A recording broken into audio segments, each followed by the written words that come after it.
नमस्कार, ABP news पर आपका स्वागत है। आपके साथ मैं हूं आदर्श झा और मेरे साथ मौजूद है मेरे सहयोगी प्रणय उपाध्याय। शुरुआत इस वक्त की करेंगे बड़ी खबर के साथ। देखिए, प्रधानमंत्री मोदी ने प्रकाश सिंह बादल को श्रद्धांजलि दी है। थोड़ी देर पहले प्रधानमंत्री नरेंद्र मोदी चंडीगढ़ पहुंचे। आपको बता दें, कल रात 8 बजे के करीब प्रकाश सिंह बादल ने आखिरी सांस ली। मोहाली के अस्पताल में उनका निधन हुआ था। और प्रधानमंत्री नरेंद्र मोदी प्रकाश सिंह बादल का राजनीतिक तौर पर भी बहुत सम्मान करते थे और 2019 में प्रधानमंत्री नरेंद्र मोदी के वाराणसी के नामांकन में भी प्रकाश सिंह बादल पहुंचे थे और उस वक्त प्रकाश सिंह बादल के पैर छुए थे नरेंद्र मोदी ने अपने नामांकन से पहले एनडीए के तमाम नेताओं के बीच। और आज उन्हें अंतिम विदाई देने के लिए, उनके अंतिम दर्शन करने के लिए इस समय चंडीगढ़ में प्रधानमंत्री नरेंद्र मोदी भी मौजूद हैं। साथ ही आप देख सकते हैं कि शिरोमणि अकाली दल के तमाम वरिष्ठ नेता जो हैं वो वहां मौजूद हैं। पंजाब सरकार ने 2 दिन की छुट्टी का भी ऐलान किया है। भारतीय राजनीति का बड़ा कद्दावर किरदार प्रकाश सिंह बादल। और सरकार की तरफ से भी राष्ट्रीय शोक घोषित किया गया है 2 दिन के लिए, यानी कि ध्वज आधा झुका रहेगा। और प्रधानमंत्री नरेंद्र मोदी ने जो तस्वीरें प्रणय ट्विटर पे अपनी शेयर की और जो बातें लिखी, वो उनके बीच की बॉन्डिंग को साफ तौर पर दर्शाता है। जगविंदर पटियाल हमारे वरिष्ठ सहयोगी जुड़ गए हैं। जगविंदर, पीएम अब से कुछ देर पहले पहुंचे थे और जिस तरह का पीएम का रिश्ता रहा खुद प्रकाश सिंह बादल के साथ, और कई मौकों पर इसकी वो चर्चा भी करते रहे। क्या कुछ तस्वीरें आपने वहां देखी और क्या किस तरह की चीजें और जो लोग वहां पहुंच रहे हैं उनका कहना है? देखिए, प्रधानमंत्री ने सबसे पहले 12:45 पर अकाली दल के दफ्तर में पहुंचकर श्रद्धांजलि दी, फूल अर्पित किए उनको। सुखबीर सिंह बादल के साथ वो थोड़ी देर के लिए बैठे और 12:55 के आसपास 10 मिनट उस कार्यक्रम में रुकने के बाद वो वहां से रवाना हो गए। लेकिन खास बात यह है कि प्रकाश सिंह बादल से बीजेपी या प्रधानमंत्री नरेंद्र मोदी से आज का नाता नहीं है। प्रधानमंत्री नरेंद्र मोदी जब 1997 में प्रभारी हुआ करते थे पंजाब और चंडीगढ़ के, उस वक्त अकाली दल और बीजेपी ने गठजोड़ से 1997 में पंजाब में पहली बार जो है वो सरकार बनाई थी और 2002 तक ये सरकार चली। उसके बाद 2007 में जो सरकार बनाई अकाली दल और बीजेपी ने, वो लगातार 10 साल तक चली, यानी 2 चुनाव साथ जीते। तो कुल मिलाकर अगर देखें हम, 5 बार प्रकाश सिंह बादल प्रधानमंत्री बने, जिसमें से उन्होंने 3 अपने 15 साल के टेन्योर पूरे किए। जबकि जो 77 में वो बने थे दूसरी बार, वो 80 तक चला और पहली बार वो 1970 में बने थे और वो 71 तक चला, यानी 1 साल, फिर 3 साल और बाद में 5-5 साल के 3 टेन्योर। जो 3 टेन्योर इन्होंने 5-5 साल के अपने मुख्यमंत्री के तौर पर पूरे किए, उसमें बीजेपी इनके सहयोगी दल के साथ पंजाब में एक भाईचारे का संदेश देते हुए अपनी एक बड़ी पार्टी के रूप में भूमिका अदा करती रही है। साथ में अगर हम केंद्र में देखें तो अकाली दल बीजेपी का एक बहुत बड़ा घटक रहा है और प्रकाश सिंह बादल ना सिर्फ किसानों की या फिर उस तबके की नुमाइंदगी करते थे जिसको कि बीजेपी ये मानती थी कि ये बेहद महत्वपूर्ण तबका है। और पंजाब में अगर हम किसान लीडर कहें या चौधरी देवीलाल को हम हरियाणा का किसान लीडर या देश का किसान लीडर कहें, तो प्रकाश सिंह बादल और चौटाला परिवार, देवीलाल परिवार के साथ जो है वो इनका बहुत घनिष्ठ रिश्ता रहा। तो इस तरह से ये दोनों ही नेता जो है, चाहे वो चौधरी देवीलाल हो या पंजाब के प्रकाश सिंह बादल हो, ये किसानों के कद्दावर नेता होने के साथ साथ जो है वो केंद्र की राजनीति में बड़ा दखल रखते थे। 1996 तक बीएसपी के साथ समझौता चलता था अकाली दल का, कांशीराम के नजदीक होते थे प्रकाश सिंह बादल, लेकिन 1997 में बीजेपी से समझौता किया और अटल बिहारी वाजपेयी और आडवाणी जी की नजदीकियों के चलते वो प्रधानमंत्री नरेंद्र मोदी के उस वक्त जो प्रभारी थे उनके करीब आए और वो रिश्ता आज तक भी चलता रहा। प्रधानमंत्री भी उनका बेहद सम्मान करते थे और जाहिर सी बात है पंजाब में एक बड़े राजनीतिक युग का निश्चित रूप से आप बिल्कुल ठीक कह रहे हैं कि पंजाब की राजनीति के लिहाज से भी ये एक बड़ा नुकसान कहा जा सकता है। खुद प्रधानमंत्री नरेंद्र मोदी भी चंडीगढ़ पहुंचे उन्हें अंतिम श्रद्धांजलि देने के लिए। चलिए आगे बढ़ते हैं और बुलेटिन में अब आपको लेकर चलते हैं कर्नाटक के सियासी मैदान में, क्योंकि मांड्या में यूपी के मुख्यमंत्री योगी आदित्यनाथ संबोधित कर रहे हैं। तीसरी पंचवर्षीय योजना में कार्य आवंटन होता था, चौथी पंचवर्षीय आज प्रारंभ होते ही फिर वह प्रोजेक्ट दम तोड़ देता था और प्रोजेक्ट कभी पूरा नहीं होता था। ये कांग्रेस की असलियत थी। आज आप देख रहे होंगे रेलवे के कार्य हो रहे हैं, एयरपोर्ट के कार्य हो रहे हैं, आईआईटी और आईआईएम बन रहे हैं, कहीं आईटी सिटी बन रही है, कहीं पर किसी अन्य सेक्टर में कार्य हो रहा है और कार्य का शिलान्यास जिस दिन होता है उसके उद्घाटन की तिथि भी उसी दिन तय हो जाती है। प्रधानमंत्री मोदी जी शिलान्यास भी करते हैं तो उद्घाटन करने के लिए भी आते हैं। भाइयों बहनों, आज एक तस्वीर बदली है। हर एक सेक्टर में कुछ न कुछ परिवर्तन हुआ है और वो परिवर्तन आपने देखा होगा कैसे भारत एक कृषि प्रधान, बचपन से सुनते रहे हैं भारत कृषि प्रधान देश है, लेकिन कृषि प्रधान देश ने पिछली हुकूमत ने किया क्या था? पिछली हुकूमत ने हमारे किसानों के लिए क्या किया था? और कर्नाटक तो इसका जीता जागता उदाहरण है। लंबे समय तक यहां के किसानों को आत्महत्या करने के लिए मजबूर होना पड़ा था। यहां की माताएं, यहां की बहनें खेती किसानों के हाथों खेती किसानी में अपना हाथ सहयोग के रूप में लगाती हैं, लेकिन किसान के हाथ में मिलता क्या था? उसे सम्मान नहीं मिला। पहली बार प्रधानमंत्री मोदी जी ने प्रधानमंत्री किसान सम्मान निधि देकर के देश के किसानों का सम्मान किया है। प्रधानमंत्री फसल बीमा योजना के माध्यम से किसानों को सम्मान दिया है। प्रधानमंत्री कृषि सिंचाई योजना के माध्यम से किसानों को सम्मान दिया है। एमएसपी का लाभ देकर के किसानों को सम्मान दिया है। एग्रीकल्चर के बजट को 5 गुना बढ़ाया है। एग्रीकल्चर के सेक्टर में यह परिवर्तन भी आज हम सबको देखने को मिलता है। और भाइयों बहनों, रही बात, लोग मुझसे पूछते हैं कि उत्तर प्रदेश में आपको इतना सम्मान जनता क्यों देती है? मैंने कहा जनता इसलिए देती है क्योंकि भारतीय जनता पार्टी की डबल इंजन की सरकार है। डबल इंजन की सरकार, डबल इंजन की सरकार की सामर्थ्य और शक्ति का प्रदर्शन वहां पर मजबूती के साथ होता है। वहां पर सुरक्षा की गारंटी है, वहां पे समृद्धि की गारंटी है। नो कर्फ्यू, नो दंगा, और वहां पर है सब चंगा।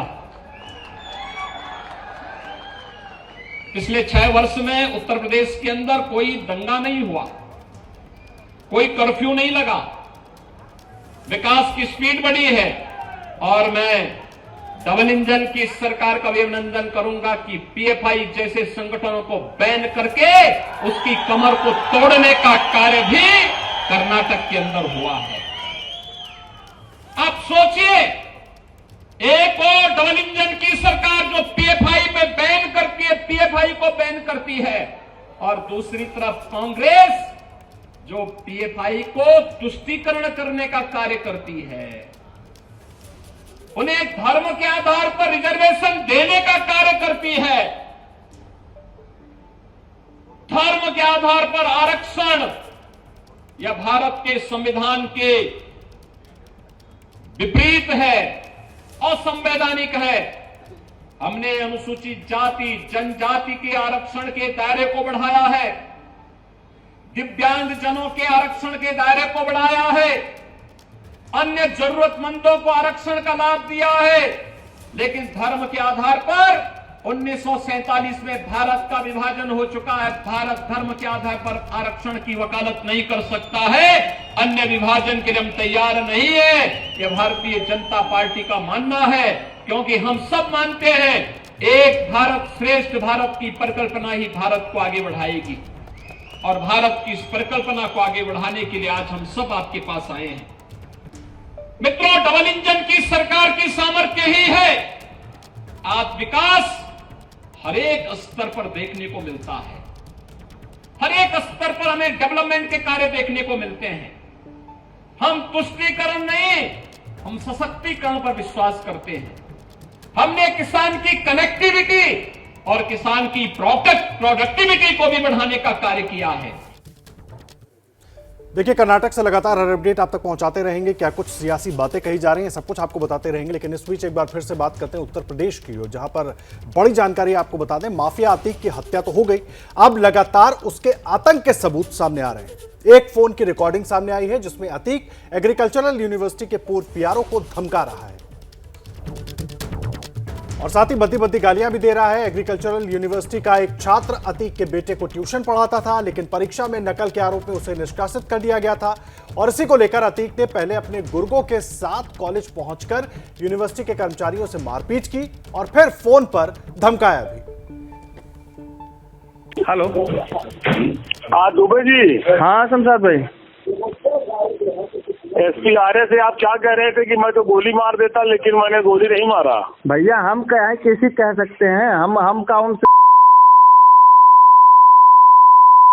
मैंने कहा एसपी आर्य से कि मैं गोली मार देता, मैंने गोली नहीं मारा ना। अब कोई कुछ भी कह दे, हम उसको क्या कह सकते हैं बताइए। झूठ बोल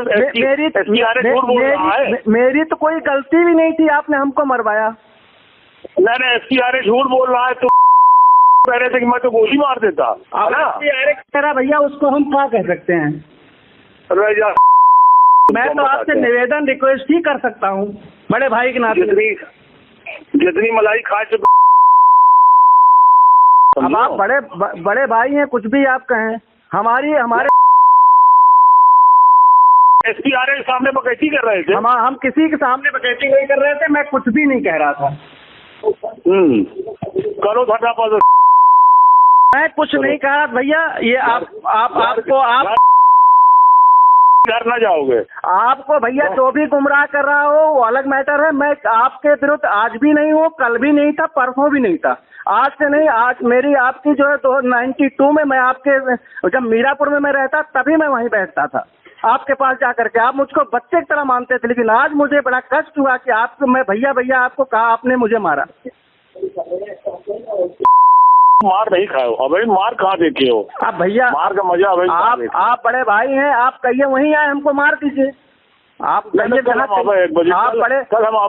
हमारे बड़े भाई हैं, आप जहाँ कहें मैं वहीं आ जाऊँ, वहीं हमको मार दीजिए। अगर मुझे 1 बजे आपको अगर इसी में संतुष्टि है तो हमको जहाँ कहिए मार दीजिए। बकैती कर रहे थे कि मैं गोली मार देता। मैं ऐसा कह नहीं सकता। मेरे सामने बंटी भी बैठे हैं, बंटी तभी से है, मैं ऐसा कह नहीं सकता। कोई अलग कहे, अलग मैटर है।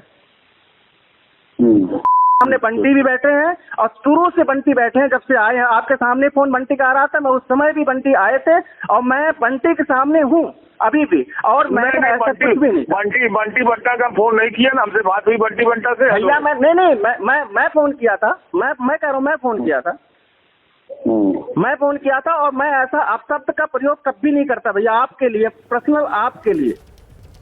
तो सुना आपने किस तरीके से अतीक ऑडियो में धमकाता हुआ सुना जा सकता है। अतीक अब दुनिया में नहीं है, लेकिन खौफ के ये तमाम सबूत जो हैं वो लगातार सामने आ रहे हैं। सीधे रुख करते हैं, हमारे सहयोगी मनोज वर्मा हमारे साथ जुड़ गए हैं। मनोज, जिस तरीके से ये ऑडियो, जिस तरीके से वीडियोस, जिस तरीके से इस तरीके के सबूत सामने आ रहे हैं, जाहिर तौर पे ये बताता है कि कई सालों बाद भी लोगों के पास ये रिकॉर्डिंग्स हैं, यानी अब वो खौफ खत्म हो चुका है, इसलिए ये तमाम चीजें बाहर आ रही हैं। जी बिल्कुल, देखिए कहीं ना कहीं अब धीरे धीरे अतीक का जो खौफ है वो खत्म होता हुआ नजर आ रहा है और यही वजह है कि इस तरीके के तमाम ऑडियो, तमाम वीडियो जो हैं वो अब सामने आने लगे। और जिस तरीके से ये मामला साल 2016 का था, जब अतीक के लड़के को ट्यूशन पढ़ाने वाला एक टीचर जो कि एग्रीकल्चर यूनिवर्सिटी का स्टूडेंट था, वो नकल करते हुए पकड़ा गया और उसको रस्टिकेट कर दिया गया था। इस बात को लेकर के वो अतीक के पास पहुंचा और अतीक अपने गुर्गों के साथ वहाँ एग्रीकल्चर यूनिवर्सिटी पहुँचता है और रमाकांत दुबे और इसके अलावा जो और शिक्षक वहाँ पर मौजूद थे उनके साथ मारपीट करता है। और जब इस बात की शिकायत रमाकांत दुबे ने पुलिस को की, तब आपने ऑडियो में सुना कि किस तरीके से अतीक साफ तौर पर रमाकांत दुबे जी को धमकाता हुआ नजर आ रहा है, उनको गंदी गंदी गालियां दे रहा है।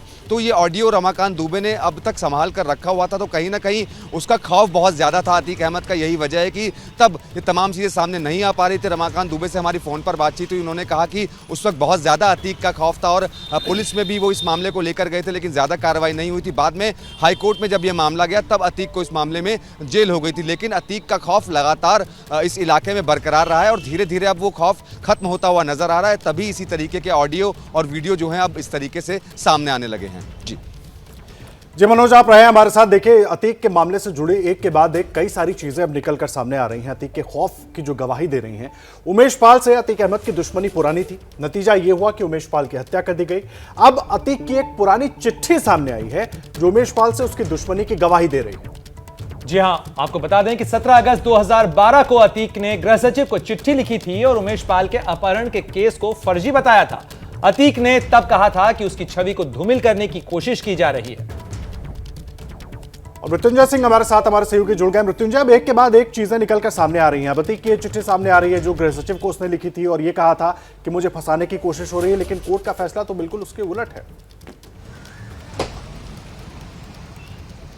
बिल्कुल, ये जो पत्र है, ये पत्र 17 अगस्त 2012 को उस समय के तत्कालीन गृह सचिव को लिखा गया था। अतीक अहमद ने ये चिट्ठी लिखी थी और इसमें ये कहा था कि जो उसके ऊपर और उसके भाई और साथ ही साथ उसके साथियों के ऊपर उमेश पाल के अपहरण का ये मामला है, ये झूठा मामला है और इसकी वजह से उसकी साख कमजोर हो रही है, उसका सम्मान कम हो रहा है, उसका मान कम हो रहा है। तो ऐसे पर इस मामले को खत्म करा दीजिए। बहुत समय से ये मामला लंबित चल रहा है। कहीं न कहीं अतीक अहमद ये स्वीकार कर चुका है कि उमेश पाल की वजह से उसका कद जो है वो प्रयागराज में काफी कम हो गया था, उसका जो धौस था, खौफ था, वो कम हो रहा था, मान सम्मान कम हो रहा था। यहां तक कि उसने पत्र में इस बात का जिक्र भी किया है कि उमेश पाल से वो मिलकर मामला हल करना चाहता था, लेकिन उमेश पाल ने मिलने से मना कर दिया। तो कुल मिलाकर देखिए, उस समय सरकार थी समाजवादी पार्टी की और उस समय ये पत्र लिखा गया था। हालांकि केस बंद नहीं हुआ था, लेकिन कहीं न कहीं अतीक अहमद ने गृह सचिव को पत्र लिखकर यही मांग की थी कि ये जो केस है, एक लंबे समय से लंबित केस है और इस केस को खत्म किया जाना चाहिए और इसकी वजह से उसका मान सम्मान साख प्रयागराज में काफी कम हो रहा है।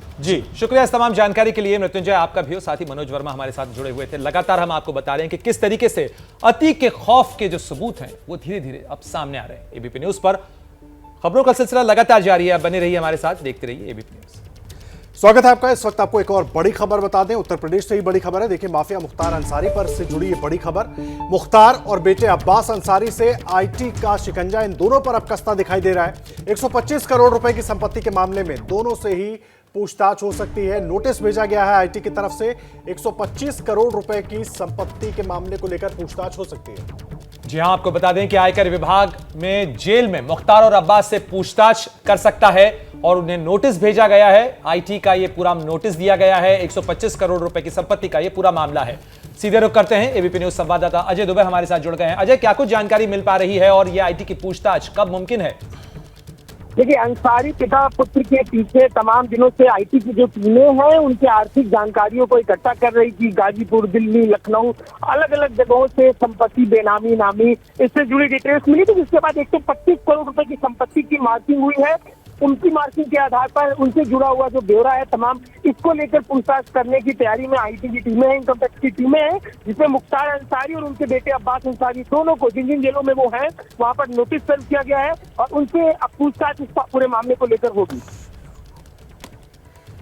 जी अजय, बहुत धन्यवाद आपका इस पूरी जानकारी के लिए। अजय दुबे हमारे सहयोगी पूरी जानकारी दे रहे थे। देखिए, मुख्तार अंसारी और उसके बेटे को आईटी की तरफ से नोटिस भेजा गया है। 125 करोड़ रुपए की संपत्ति का मामला है, जिसमें पूछताछ भी जेल में ही हो सकती है। लगातार हर अपडेट आप तक पहुंचाते रहेंगे। जैसे ही घड़ी का काटा दोपहर 2:30 पे आए, बबीता जी का दिल सास बहू साजिश के लिए मचल जाए।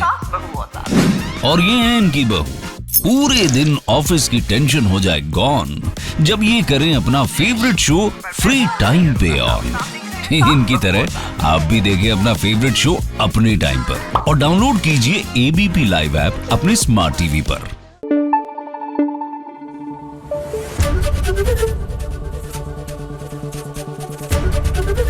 एबीपी न्यूज आपको रखे आगे।